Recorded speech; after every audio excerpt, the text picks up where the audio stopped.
start this one? You should rock, paper, scissors for it. Who starts it, the winner or the loser? Yeah, it's true. Well, I mean, I Are we guess it gonna depends have? how you look Are at it. we gonna have like a runoff? How do we you start consider this one? an opportunity or a failure? Well, that's what I'm saying. I kind of feel like maybe that's the problem, is that I don't know if we are If saying. we're going through a game like this, it's like you don't want to do it almost. Well, I'm not. Is that what you're saying, John? I would be the one to start the podcast. I just am saying I don't know if I should be the one to start the podcast. I feel like I've done that a couple times recently. Ronald just did it, I think. I think so. Ronald said like hello or something like that. And then I jumped in. Yeah. Yeah. So I guess I'll do this one. Okay, you want to start this one you off? can jump in. Okay. Okay. Good. Hey guys, what's going on? Hey! Hey! Hey! Welcome to Schmovie. Yes. Episode 81. 81, the equivalent of the year that I was born, of the 1900s. not. Well not said. 81. I had to make sure I kept that clear. A good point. Well communicated. Thank you very much, Yes. John. So this is a very special episode. Yeah, I like this one. I think so. I think so mainly because I went into it thinking that it might not be that great of an episode. Mm-hmm. Because the topic that we're going to talk about, I wouldn't consider myself any kind of expert, even though I have some sort of experience with music. Mm-hmm. Not this kind of music. These people are way more skilled than anything I could ever do. They probably, like in a fingernail, can do more than I can do with any attempts I've made in the music industry. But basically, we're going to be talking about our favorite film scores of the 21st century. So that, for Ronald, means from 2000 to 2013. Cool? Roughly, but He looks confused. Does he not have them from 2000 to 2013? Yeah, I think I do. I bet Ronald's got some from 2017. Yeah, he went to his sci-fi, his newfound sci-fi love took him into the future. Damn it. One of them isn't. Okay, See, I knew that would happen, which is why I threw it out there. I'm gonna skip I said that it one. five times to him. But you know what, Ronald? If that is how you got to 3, just go ahead and mention No, it. no, Because what's important is that you have I'm a. good. I'm All good. But anyway, All right, good. So I went into this thinking like I don't know a lot about instrumentation and this is a very specialized field. It gets a lot of attention at the Academy Awards. A lot of composers, songwriters, you see their names. There's a certain like group that you always see in certain films or their credits and whatnot. And it's kind of intimidating for me to speak to any kind of authority with this topic because, like I said, I don't feel like I'm very versed in it. But what I did in approaching it and trying to make my list is, like we were talking before we started recording, is trying to reference a moment in watching a film where the score really cut through what I was watching on the screen and got to me. And in my picks in 3 different ways. We're going to share our top 3, just to get that out there. So, but that said, getting into this and making this list, That's three from 3 guys. So for those of you at home keeping score, that's 3 times 3. Yep, that's it.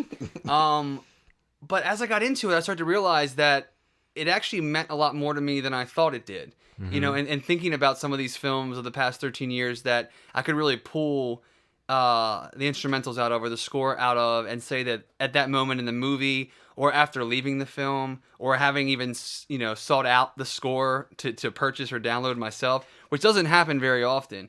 But cutting it down to 3 actually proved to be quite the challenge for me, which I did not think would be the case. I went into it thinking that I might have trouble coming up with 3 that I could confidently speak about as scores that I could say I love. But I mean, I'm really excited about my picks. I kind of felt the same way, and I didn't think it would be hard to come up with 3, but I did find myself thinking, for one, we limited it to the 21st century just because that kind of helped simplify it somewhat. Sure. It helps us focus because there's so many film scores. I mean, there's so many obvious, brilliant scores, and there's so many memorable themes maybe throughout film history that to say we were going to try to pick the top 3 from all film history would be a little daunting and might result in some really kind of obvious choices.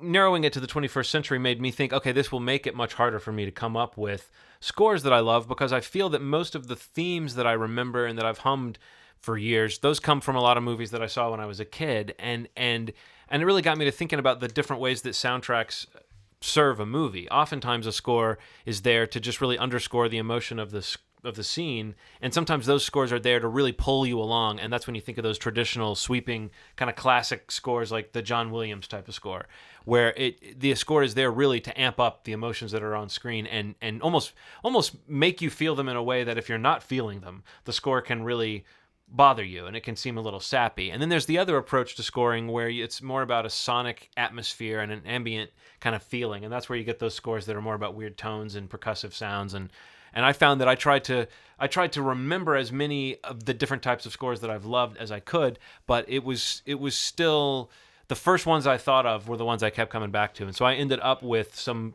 picks that seem kind of obvious to me, for me, knowing my taste, but maybe they aren't as blatantly obvious to the outside world. It'll be interesting to see. Okay. But I tried to think of not as much moments, although I did focus on moments where the score really punched through for me.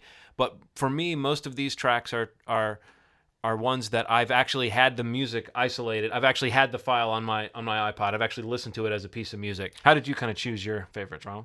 Well, kind of the same thing. Like I remember just watching some movies and, original music that really, really moves the story along in ways that not just the words can. And so that it's nice to see something assist a story so well that doesn't have to have any words in it, doesn't have to have necessarily the traditional sound you would think would be in a soundtrack. So I don't know. I think I kind of chose it based on that and how it made me feel when I was watching. A lot of emotions behind it. So, would you like to start us off? Sure. So one of the ones that I saw that just was like it was raw. It cut to the core of me. It messed with me. It messed with me a bit. I felt like I had gotten into a really bad argument with someone after I watched it. And I went to a funeral. Felt like it's like all that stuff all together. Requiem for a Dream. Mm-hmm. One of the darkest movies I've ever seen in my life. One of the most real looks at drug addiction that I've seen ever. Mostly because it related to me a lot because I had people in my life that were like going through stuff like that. So the end scene. And everything is becoming like, whoa. Yeah, everybody's fate is becoming clear. Yeah, and this song shit comes on and it rocks my world.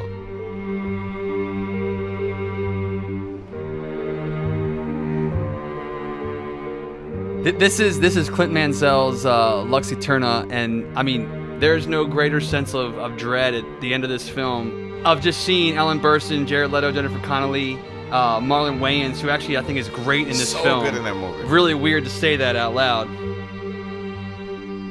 And you do feel like I've had the worst conversation with my best friend. Somebody died in my family. There's no positive thing I can think of at this moment.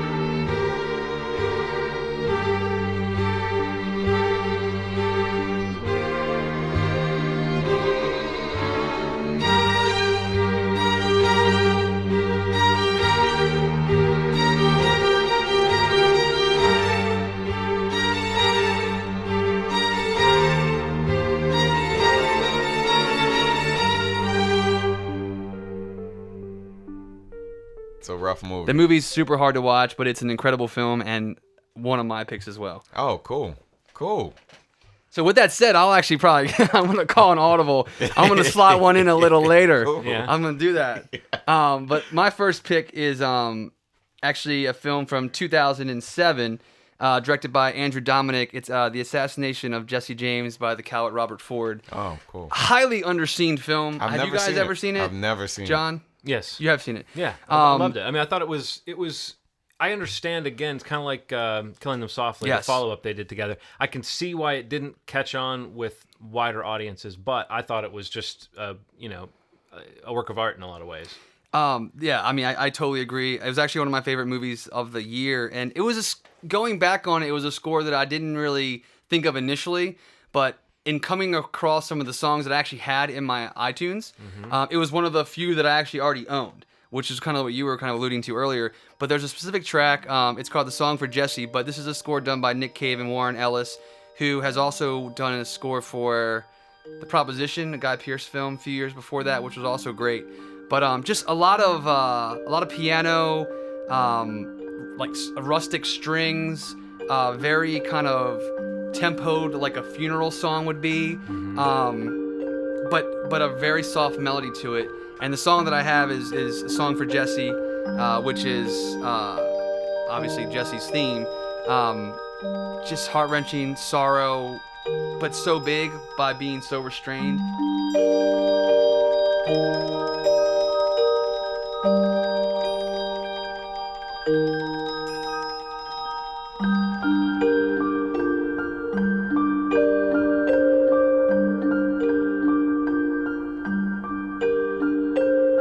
of the things It's I've really figured good. out from doing this is just that I could listen to film music all Yeah. day. You know, that I don't do it that often, and I know people that do put on film scores. I particularly know a lot of like writers that will listen to film scores when they write, and I never do that. But when I spent this time picking these types of songs out, like that song right there, I could just sit there and like it's amazing how good people who compose music for movies are at conjuring up those emotions Yeah. that even without watching the film, you just start to feel something when you hear a piece of music like that. Yeah, that's the thing. Actually, I take away from it too is that this is like the kind of that one specifically, but even other tracks. There's the song for Robert, which is also a really great track on the score. It's just the kind of thing that I could like just turn on if I was like going to bed or just hitting a moment of thought, you know, and just like really wanting to kind of focus on something or just kind of detach from something, and just I don't know, just the how repetitive it is almost like a trance to me, or it almost like kind of lulls me into it. It almost sounds at times like a lullaby. Very much so. Yeah. And it almost it taps into the film too, because it's almost just talking about the decay of America at that time, and of a character and of a way of life. And I mean, it just kind of touches it on a lot of different themes in different ways, but Jesse's theme is absolutely just incredible to me, and it kind of almost like gives me goosebumps sometimes when I listen to it. Had you always been aware that the music was integral to this moment that stuck in your mind? Well, in the film, yes. I mean, it really is the build to what you know is coming with Jesse James, like the death of the original gangster. Yeah. And It's right there in the title of the film, folks. It's not a spoiler. yeah, I didn't spoil that for you, but it does. I mean, I do liken it to that part of that scene in the film. You know, all the dots that are lining up, and it kind of unrolls very slowly with the movie itself. But like I said, this specific track is one that I had in a couple playlists that I had already made myself back years ago, 3 or 4 years ago, as just like a standout track that I could just I've put this on before just to listen to. So this is kind of more of like a hybrid thing for me, where like I can relate it to that part of the film, a very creative and effective way to make me experience something when I watched this film, of something that I already knew was going to happen, but it kind of put me on a different level with it, if you know what I mean. Yeah.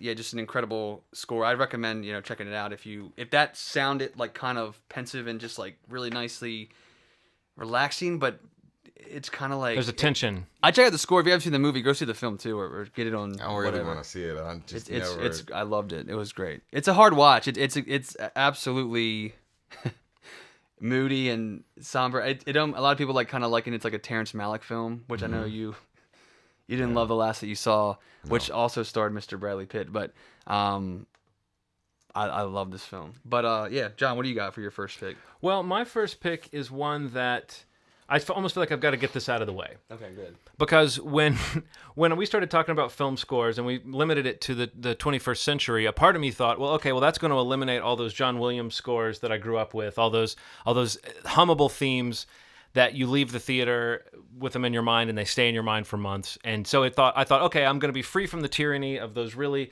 melody-based themes of my youth, and I'm going to be thinking about more contemporary scores.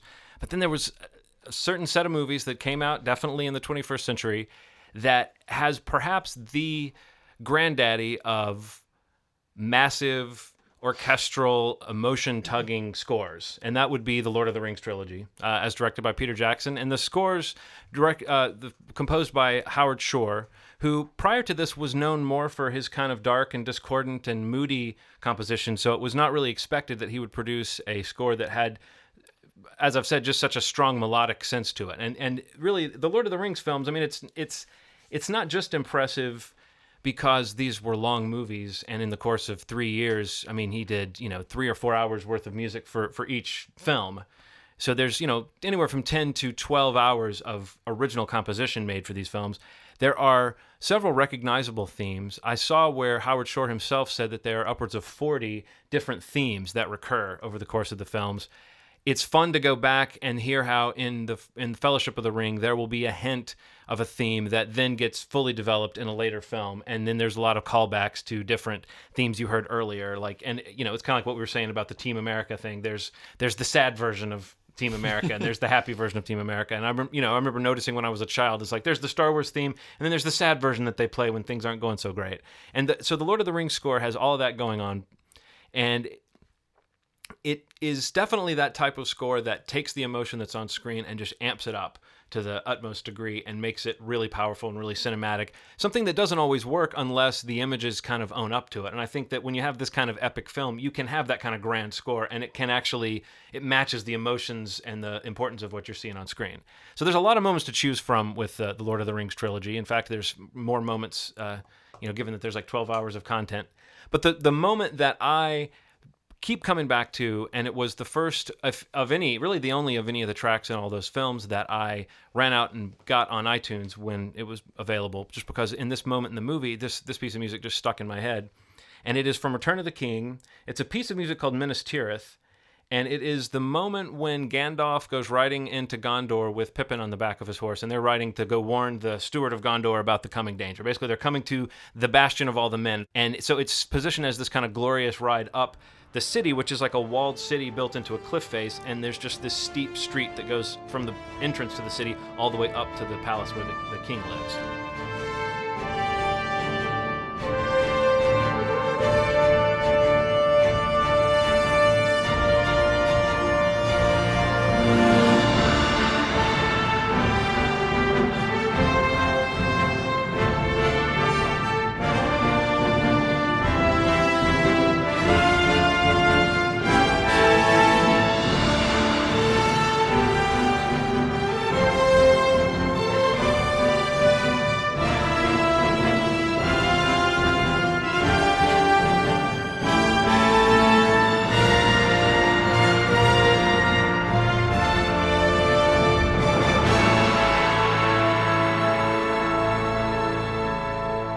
I guess I would say that it's not a must that you be able to hum the tune for it to be a great score, but seeing that I grew up with those great John Williams scores, that's something that I don't necessarily look for it, but I do consider that to be an achievement, when you can have something that's got that full orchestra sound and it still sounds fresh just because the tune will be fresh.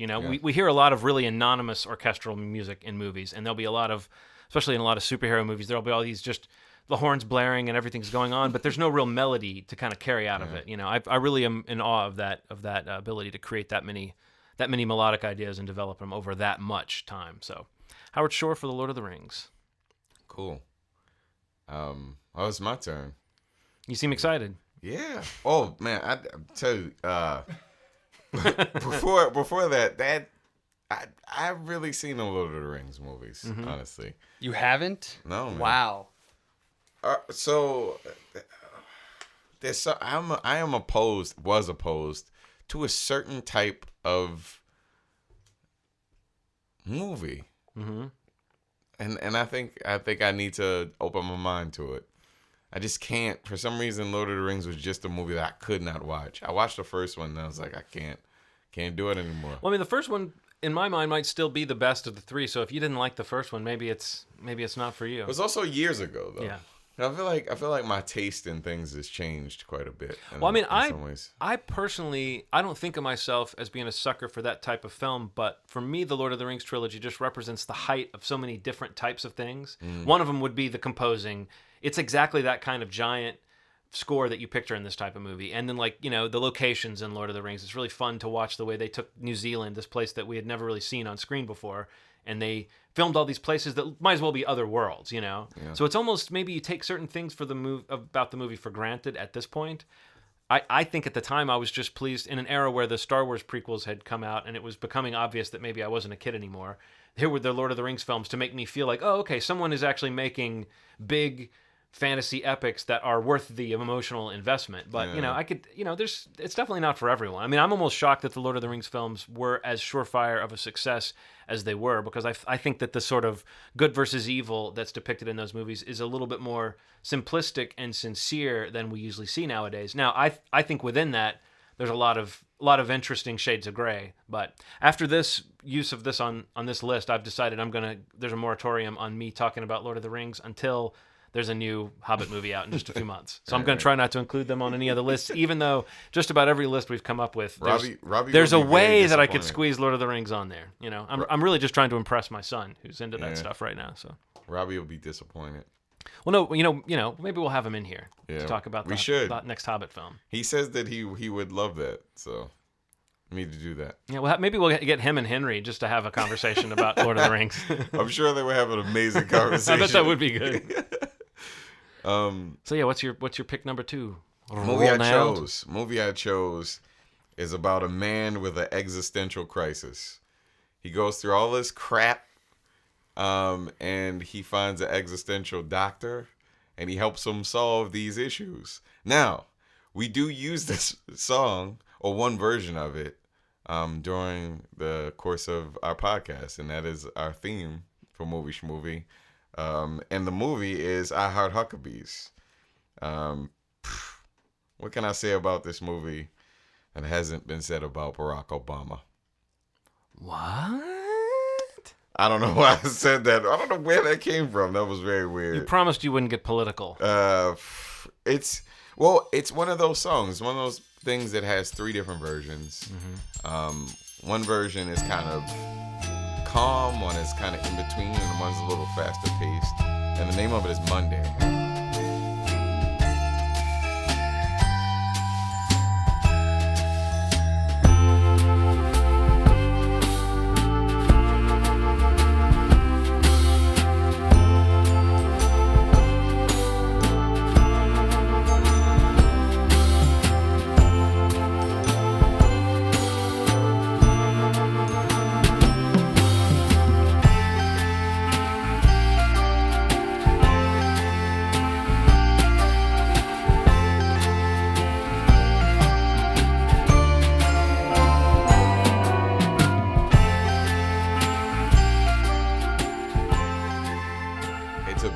Soundtrack, score. If you listen to the whole thing, all the songs are very different, but they weave into each other very neatly. So that's actually a movie. I think that's a movie that we all really like. It doesn't come up a lot. I'm surprised it hasn't popped up on some of our lists before, because I think it's got a little bit of everything for me. I find that to be a weirdly underrated film overall. Yeah, it is really, really underrated. I Heart Huckabees. John Bryan. Steve, you're next. Oh, that's my turn. Yep. Well, this is my audible. This is my audible. Okay. This was close to making it. I couldn't decide, but I'm going to Audible.com, one of our sponsors. Not really.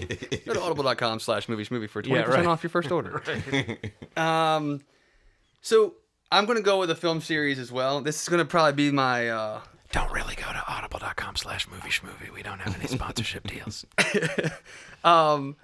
I may get some crap for this, but I'm fine with it. I've embraced it throughout the course of my life that I'm a huge fan of this film series, even though it may be geared towards younger persons. If you say Garbage Pail Kids again... Damn it, John. Oh, no, you said series. Sorry. Yeah. This is a film series with 8 titles, so it beats your Lord of the Rings. Oh, okay. Take your 3 and rise it to 8. Right. This is the Harry Potter series. I don't think that there are very many movies that have a theme song that's more recognizable than Hedwig's theme from Harry Potter. Originally from John Williams. Through the course of the films, there's been different composers that have been involved with the different movies. As the themes in the films kind of grew, so did the music, I think. Stylistically, thematically, just the way it sounds. The first film sounds a little more magical, whimsical. As you get towards like Prisoner of Azkaban and on till Deathly Hallows, the the music gets a bit darker. But the consistent is through the different variations of Hedwig's theme. Every time I visit the Wizardly World of Harry Potter in Universal Studios every year, it just does something to me, and it's this. That's right, folks. Every time he visits, implying plural visits, implying at least once a year. You go once a year? Absolutely. Absolutely. But anyway, the theme, the music overall, I think is magical. Don't you love when a friend does something that is so them? Yeah. Like the fact that you do that every year, and the fact that you sing Backstreet Boys songs to your dog and all sorts of things. Steve is so Steve. No one else is Steve, but Steve is Steve. And I love that you go every year. Thank you, John. You guys should come with me one year, maybe. I don't know. Maybe I would love has to. Henry ever been? No, he has not yet. That's all I'm saying. After- Opportunity, knock, knock. That's what that is. I went there and I melted, man. I felt it. You Like, felt it, right? I was like, whoa. It's contagious. It's ridiculous. Yeah, and as that song pipes in over the park, it does something. Yeah. And that is a testament to just the skill. I mean, John Williams would obviously appear on many other films that we may pick if this was an all-time list, like John just said. But I'm going to give him some kudos for Harry Potter, for specifically Hedwig's theme.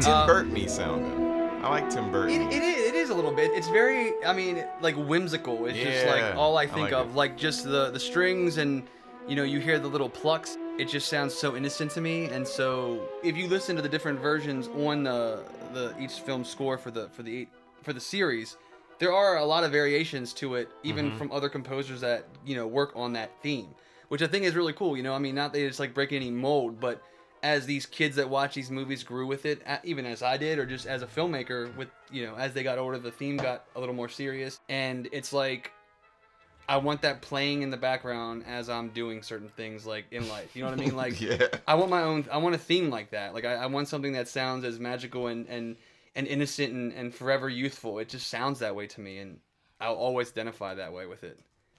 But yeah, Harry Potter film series, Hedwig's theme. Shout out. John, number 2, what do you got?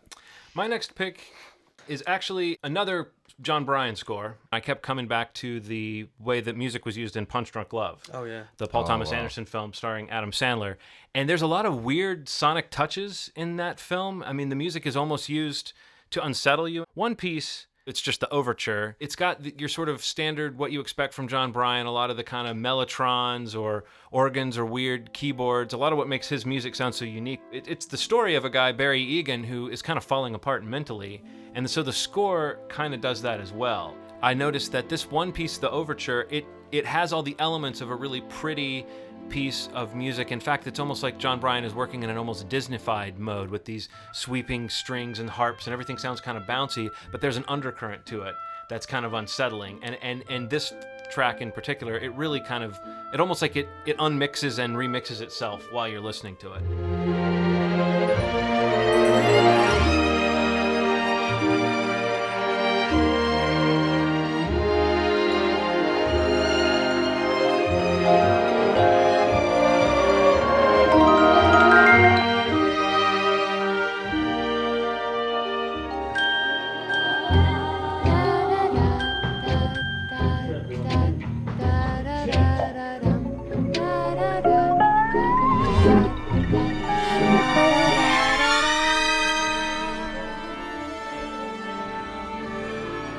He took all those John Bryan touches and kind of threw them into disarray, and it really does. Like I said, it really mirrors the mental state of the lead character, who's not having a great time in his life.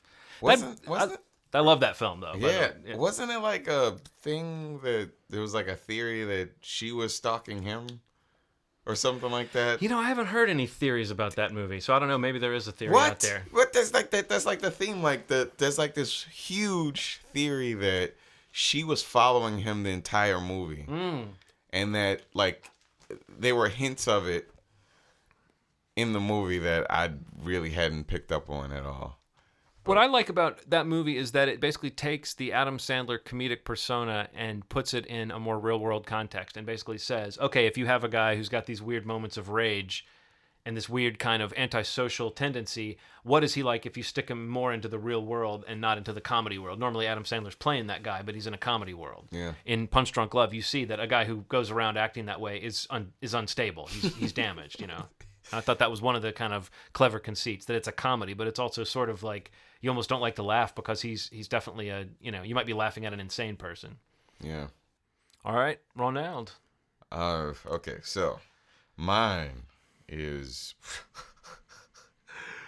fucking first and foremost, you have everything I like in a movie. You got cars, you got bright pink colors, and you have an amazing electronic, beautiful, bassy soundtrack in Cliff Martinez. Awesome. The movie that I love, the movie that I've chosen as my final pick, is Drive. The reason I chose it is because, so it's one thing to expect a movie. There are movies like Lincoln where you expect it to have a certain type of soundtrack. You expect it to be a certain level of, I don't know, care put into a movie. Just because it is what it is. It's a movie about, whatever the theme is, like the president, for example, Lincoln. But this movie swept me off my feet because I wasn't expecting, A, for the movie to be as good as it was, and B, for the soundtrack to be as, I don't know, thunderous. I don't know. It kind of struck me as in a way that it made me, I like music, and it made me want to make music. It made me want to like listen to music. It just was really powerful. And I guess the one that I've chosen is this one.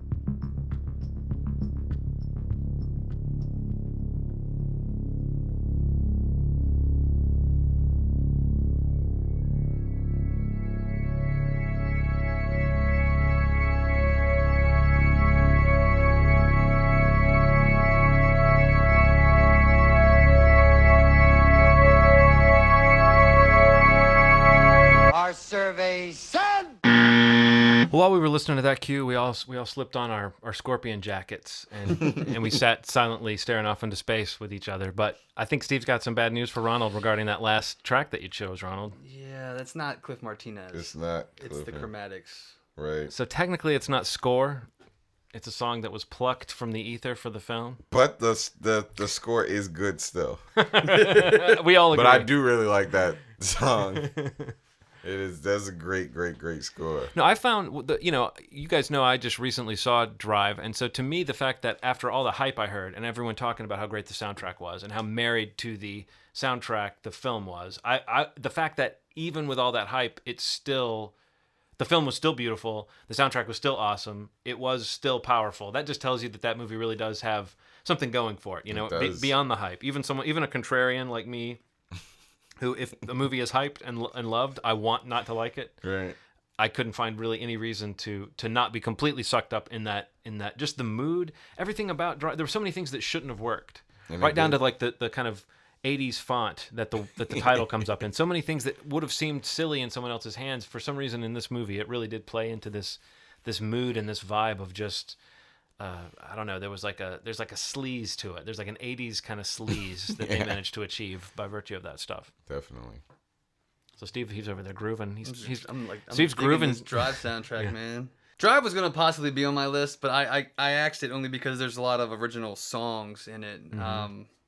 But great choice. So in your mind, the fact that there's a lot of original songs in there meant that it wasn't admissible in the score category, but it's only because you were sort of like caught up following and understanding the rules of this this episode. My fault. Dick move. How dare. You guys knew that Dick Move was my porn name, right? That's such a good name. Dick move. I love how there was a way to work that into an episode about scores. So my last pick is actually, so let me explain something. I had this one is the one that completely came out of left field. I had the sample that we're going to share on the podcast in my iTunes, but only this one and one other track from the score. Mm-hmm. This is a film that I absolutely loved from 2010. It was on my top 5 of the year, and it is How to Train Your Dragon. Okay, so let me just tell you something. Leading up to recording this podcast, I've listened to this entire score, 70 plus minutes, at least 6 times at work. Wow. Awesome. There is no filler on this score. Mm-hmm. Granted, it does have moments where it's got that, like kitty, Mickey Mouse-ish going for, even though this is DreamWorks, but it's got that kind of vibe. And it's acknowledged, in the score, even talking to, reading some articles with John Powell, who's the composer of this score. There's just something about it that goes more towards what Hans Zimmer did with the Lion King score. A lot more contemporary, a lot more emotional, and I don't want to say adult, but there are themes in it that really are a little more identifiable by people across, kids, adults, teens, whatever it might be. And this is obviously the case with me. I mean, listening to this song, this my choice from the score is Test Drive. This is the scene in the film where Hiccup and Toothless basically have forged a relationship. They go on their first flight together. This actually might become one of my favorite scores of all time if we ever had that conversation. Mm-hmm. Just simply because I can listen to it from front to back and not even the slightest urge to skip anything. Listening to this track, it inspires me. It makes me feel what flying would actually feel like. Beyond saying that this film was incredible, the 3D was so well done watching it, it's one of my favorite 3D films I've ever seen. But if I just close my eyes and listen to this track, this is what I imagine flying would feel like. Oh. From the highest high to something possibly going wrong, and then redemption and it swinging back around and ending on the biggest of crescendos I could probably experience in the sky. I mean, just magical. The score itself, though, a lot of Scottish and Celtic influences, bagpipes, even some female vocals thrown in there, some violins, fiddles. Just really, really great score. As much as I like Social Network, and I did like the score from that film as well, it was on my possibles, I have no idea how this did not win Best Score at the Academy Awards in 2010, which Social Network did win. I listened to both just to kind of give it a fair shot for a lot of these ones that were making my list, and I did find myself going through Social Network pretty quickly and skipping a lot of stuff. I had the identifiable ones that I knew I liked, but this, I don't even know what else to say. I feel like I'm gushing over it, and I feel like I need to because I was like reawakened how much I loved this soundtrack as a standalone entity outside of the movie. But this is Test Drive, and again, this is the moment in the film that our hero and his new sidekick forge their relationship and become the best of friends.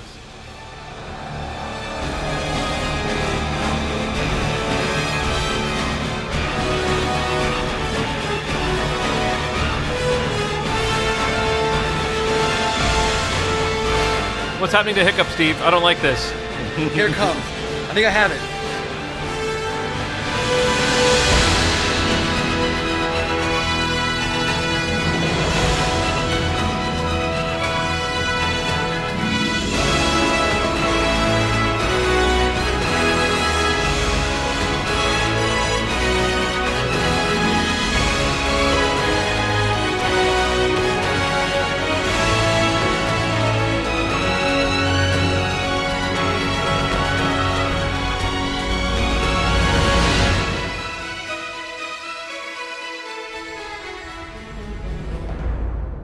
Now that was like an unexpectedly good movie. I mean, yes, I've seen a lot of children's films in the last few years, and I've been forced to have some pretty serious opinions about them. And this is one that apparently adults enjoy it too. Yeah, I love this score. I love the movie. And it was interesting reading about John Powell about how like he'd done a lot of the other DreamWorks films like the Shrek score and I think Chicken Run, which is actually one of his more notable scores. But this was the first one that he had actually done by himself without Hans Zimmer and Harry Gregson Williams, who he'd done everything else with.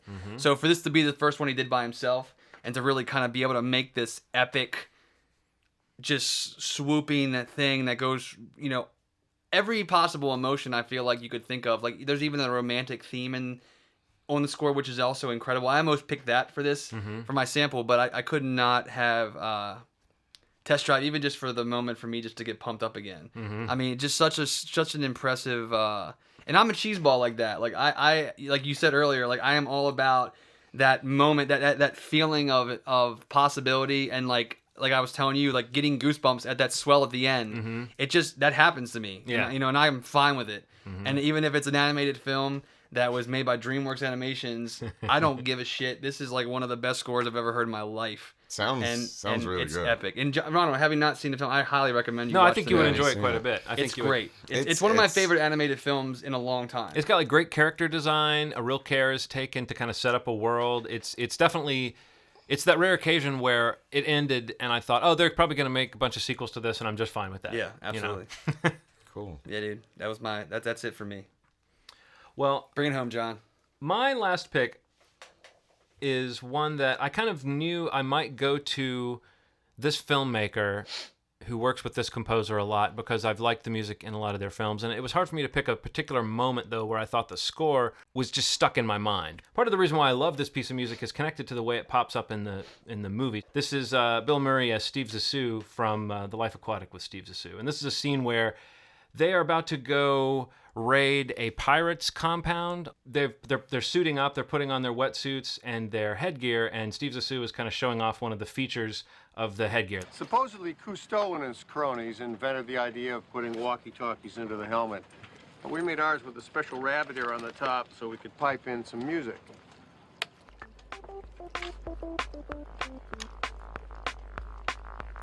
It's not just the music that pops up in that scene, it's the little grooving dance that Bill Murray does to it, and it's that kind of dance where first you're self-conscious dancing where you're not really sure what to do with your hands. It's just a great little bit of comedy. then the music, it goes from being the sound of it piped in on the tinny headphones built into his helmet, and then it goes to being the actual score of the movie, and it stays in that kind of electronic, kind of cheap synth mode. And then when they actually mount their raid on the base where these pirates are, where the pirates have taken, actually they don't really seem to care that much about the guy that they're rescuing. They call him a Bond company stooge who was on their boat, but they feel sort of honor bound to rescue the guy. And so the chintzy little synth score becomes this orchestral score, and it's a piece of music that really develops over like a couple of minutes, and it's just a really impressive piece of composition and arranging. And the way that it's used in the movie, it's kind of introduced as a real element that they're hearing in the movie into the score. I just thought it was a really innovative thing. It's a piece of music called Ping Island / Lightning Strike Rescue.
It's one of those things that I don't usually notice when it's happening. A lot of times when you go back and watch a movie, you notice certain things. But I remember when I was watching that movie the first time, when I noticed that the exciting action music that you were hearing once they were trying to rescue their friends from the pirates was actually just a different version of the cheap little synthesizer music. That was such a fun thing to realize. And also at the time, cool. It was an unusual type of story element to have in a Wes Anderson movie. Yeah. And it was unusual to see him directing, even though it doesn't really play out like a Hollywood-style action sequence. It was fun to see Wes Anderson characters and actors running around and doing that type of stuff, because it felt like a little bit of a goof on an action scene, but it also had real stakes. Mark Mothersbaugh, the composer of that, has done music for a lot of Wes Anderson films. I don't know that the score to Life Aquatic is my favorite score, but that moment is definitely the moment where I think of Mark Mothersbaugh's music and Wes Anderson's visuals as being, it's married in my mind, and I'll never forget it. Sure. Yeah.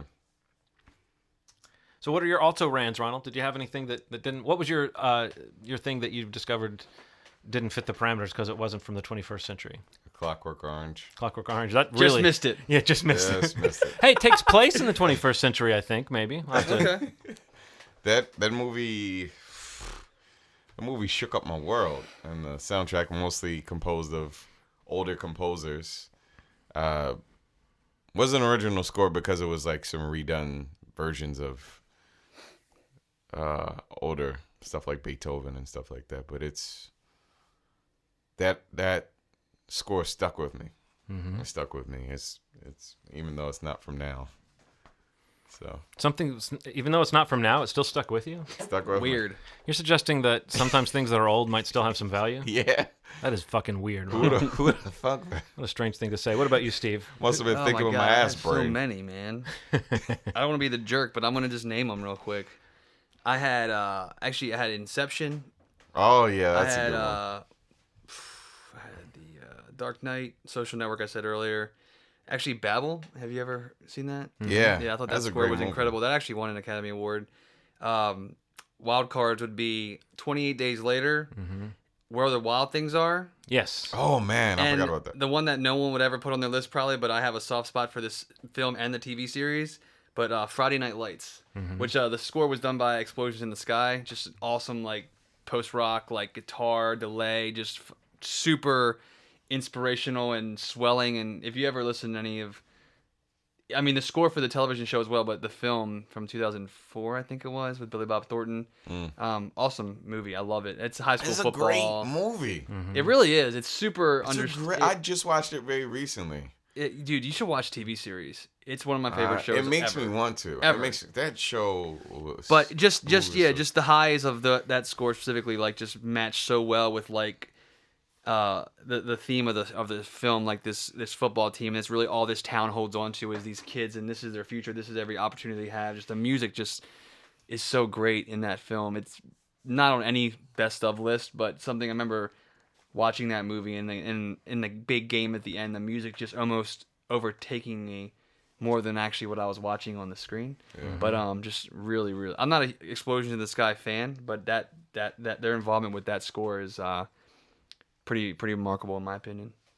I like a lot of people enjoyed the work that Trent Reznor did with the last couple of David Fincher movies. I thought he did a good job with that. I couldn't say that I had like the personal connection to it though, but a movie that was definitely on the edge of my list that I just didn't end up using because there wasn't a particular moment with where the score and the movie were just where it wasn't just burned into my brain. I have a feeling if I'd rewatched this movie though, I probably would have had a moment, and that's Johnny Greenwood from Radiohead, his score for There Will Be Blood. Oh, yeah. And The Master as well, but I think particularly with There Will Be Blood, I remember that music really was a huge part of the effectiveness of that movie, and it was just Absolutely. unfortunate to me I didn't have time to go back and watch it and pick that piece, but that's definitely a piece that kind of blew me away. And another person that I can't say that I'm that impressed overall with how memorable the scores are, but I guess I got to give a prop to someone. A prop? Can you do that? Just give one prop? Just one prop.